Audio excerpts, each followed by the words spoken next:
Good morning বন্ধুরা, শুভ সকাল।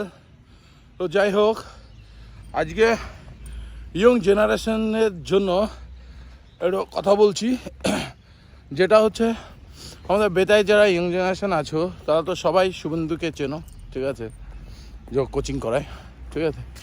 তো এই শুভেন্দু যে ছেলেদের চাকরি দেওয়ার জন্য কোচিং করায় তারা মাঠে আসে আর ও বাড়িতে একটা টাইম ঘুমোতো, ঠিক আছে, সকালবেলায় যে রেস্ট নিতে হবে, মাঠে আসা যাবে না, ঠিক আছে, পড়াতে হবে।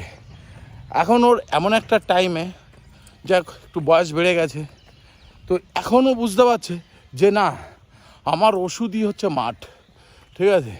তাই ও আজকে প্রায় এক সপ্তাহ ধরে এই মাঠে আসছে এবং ওর শরীরে যে একটা এনার্জি এসে গেছে, হ্যাঁ, এবং এই শরীরচর্চা কী এই অনুভবটা ওর এসে গেছে ভিতরে।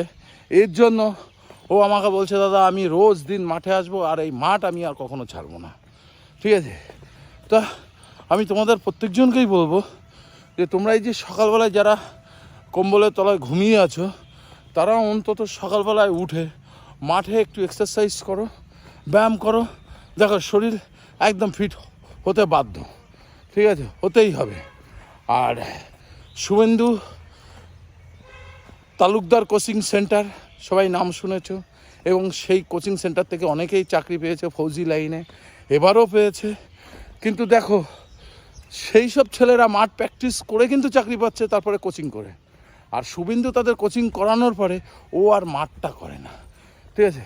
তার জন্য ওর কিন্তু বিভিন্ন শরীরে একটু প্রবলেম দেখা দিয়েছে, ঠিক আছে। যেমন হচ্ছে পড়াতে গেলে মাজায় একটু ব্যথা হচ্ছে, ঠিক আছে, বেশিক্ষণ বসে থাকলে পরে শরীরটা মানে খুব ভালো লাগছে না, এই ধরনের আর প্রবলেমগুলো হচ্ছিল।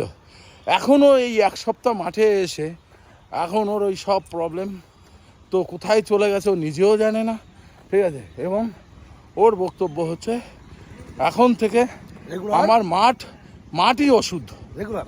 হ্যাঁ, বলো শুভেন্দু। থেকে রেগুলার মাঠ।